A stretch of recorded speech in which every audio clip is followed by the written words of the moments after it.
இன்றே டவுன்லோட் செய்து உங்கள் ஃபேவரட் ஷோக்களை என்ஜாய் பண்ணுங்க. அண்ணா எவ்வளோண்ணே? 120 ரூபாமா. செல்வி இது புடி.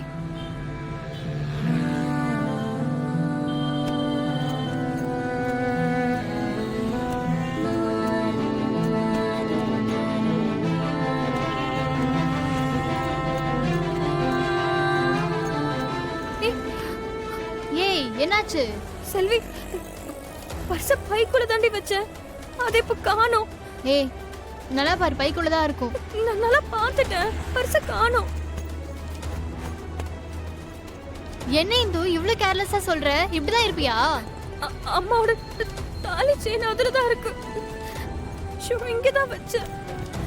எதுக்காகவோ அதை வைக்க கூடாதுன்னு நான் அதை மட்டும் என்கிட்ட வச்சுக்கிட்டேன். இப்ப நானே அதை தொலைச்சிட்டேன். இப்ப நான் என்ன பண்றது செல்வி?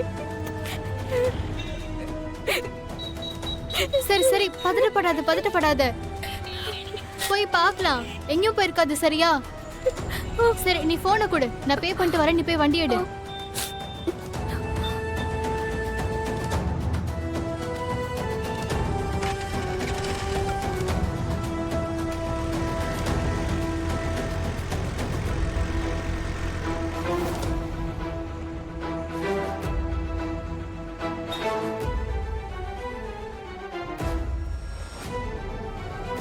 வா இந்து. இந்து நீ ட்ரையல் ரூம்ல ட்ரெஸ் மாத்த போனல, அங்க போய் பாத்துட்டு வாயேன். இல்ல செல்வி, இங்க பில் போட்டோம்ல, அப்ப கூட நான் இங்க வச்சு பார்த்தேன். அதுல அம்மாவோட தாலி செயின் வேற இருக்கு. அந்த தாலி செயின் என் கூட இருந்தா அவங்களே என் கூட இருந்த மாதிரி. இப்ப நான் என்ன பண்றது? செல்வி வா, பக்கத்துல இருக்க போலீஸ் ஸ்டேஷன்ல போய் கம்ப்ளைண்ட் கொடுக்கலாம். இல்ல இந்து, நீ நிறைய நகையை தொலைச்சிருந்தாதான் போலீஸ்ல கம்ப்ளைண்ட் கொடுத்தா ஆக்ஷன் எடுப்பாங்க. இதெல்லாம் ஒரு பெரிய விஷயமாவே எடுத்துக்க மாட்டாங்கடி.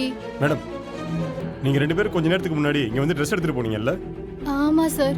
சார் என்னோட பர்ஸ தொலைச்சிட்டேன், அததான் எங்கன்னு தேடிக்கிட்டு இருக்கேன். உங்க பர்ஸ்ல என்ன இருந்துச்சு மேடம்? என் அம்மாவோட தாலி செயின் இருக்கு சார். ஒரு நிமிஷம்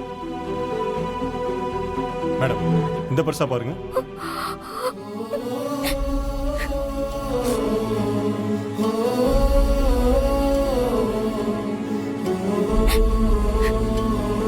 உங்க அம்மாவோட தாலிங்கிறீங்க, பத்திரமா வச்சுக்க வேண்டாமா? என்னதுக்கு மேடம் கும்புறீங்க? நான் இந்த பர்ஸை பார்க்கல. உங்களை மாதிரி ஒரு கஸ்டமர் ட்ரெஸ் எடுக்க வந்திருந்தாரு. அவர் தான் இதை யாரோ தொலைச்சிட்டாங்கன்னு தேடி பார்த்துட்டு கடைசியில் என்கிட்ட கொடுத்துட்டு போனாரு. நீங்க நன்றி சொல்லணும்னா அவருக்கு தான் சொல்லணும். இந்த மாதிரி காலத்துல இப்படி ஒருத்தர் பார்க்கிறது ரொம்ப பெரிய விஷயம். சார் அவங்க இங்க இருக்காங்களா?